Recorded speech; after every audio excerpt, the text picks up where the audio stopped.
Panoor bomb സ്ഫോടനം police ഭയക്കുന്നതാരെ? കണ്ണൂരിൽ bomb സ്ഫോടന കേസിൽ പരിക്ക് പറ്റിയ 2 പ്രതികളുടെ അവസ്ഥയെന്തെന്നോ അവർ ഏതു ആശുപത്രിയിലാണ് ചികിത്സയിലുള്ളതെന്നോ തുടങ്ങിയ വിവരങ്ങൾ പോലീസ് മറച്ചുവെക്കുന്നു എന്ന് IUML നേതാവ് PK ഫിറോസ്. ബോംബ് സ്ഫോടനം നടന്ന സമയത്ത് ക്രൈം സീൻ കാണാൻ പോലും പോലീസ് അനുവദിച്ചിരുന്നില്ലെന്നും പോലീസ് സീലഴിച്ചതിനു ശേഷം പോലും ഞങ്ങൾക്ക് അപകടസ്ഥലം സന്ദർശിക്കാൻ അനുമതി നൽകിയില്ലെന്നും PK ഫിറോസ് മാധ്യമങ്ങളോട് പറഞ്ഞു.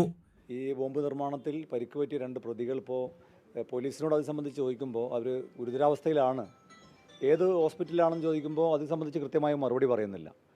അപ്പോൾ ഇവരിപ്പോൾ ജീവനോടെ ഉണ്ടോ, അവരെവിടെയാണ് ചികിത്സയിൽ, അവരുടെ ഇപ്പോഴത്തെ അവസ്ഥ എന്താണെന്നതിനെ സംബന്ധിച്ച് ഒരു മറച്ചുവെക്കൽ പോലീസിൻ്റെ ഭാഗത്തുനിന്ന് തീർച്ചയായിട്ടും ഉണ്ട്. അപ്പോൾ എന്തിനാണ് ഈ മറച്ചു വെക്കുന്നത്?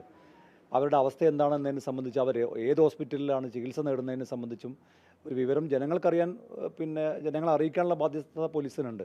അപ്പോൾ ഞങ്ങൾക്കിന്ന് മനസ്സിലായത് പൊതുവിൽ എന്തൊക്കെയോ മറച്ചു വെക്കാനുള്ള ഒരു തീരുമാനം പോലീസിൻ്റെ ഭാഗത്തുനിന്നുണ്ട് എന്നുള്ളതാണ്. അതുകൊണ്ട് തന്നെ കേരള പോലീസിൻ്റെ അന്വേഷണത്തിൽ തൃപ്തികരമായിട്ടുള്ള അന്വേഷണവും കണ്ടെത്തലും ഉണ്ടാവില്ല എന്നുള്ള കാര്യം തീർച്ചയാണ്. ലീഗിന്റെ യൂത്ത് വിങ്ങും കോൺഗ്രസിന്റെ യൂത്ത് വിങ്ങും ഈ വിഷയത്തിൽ പ്രതികരണവുമായി മുന്നോട്ട് വന്നിരിക്കുകയാണ്. യൂത്ത് കോൺഗ്രസ് സംസ്ഥാന പ്രസിഡന്റ് രാഹുൽ മാങ്കൂട്ടത്തിലും ഈ വിഷയവുമായി ബന്ധപ്പെട്ട് മാധ്യമങ്ങളോട് സംസാരിച്ചു.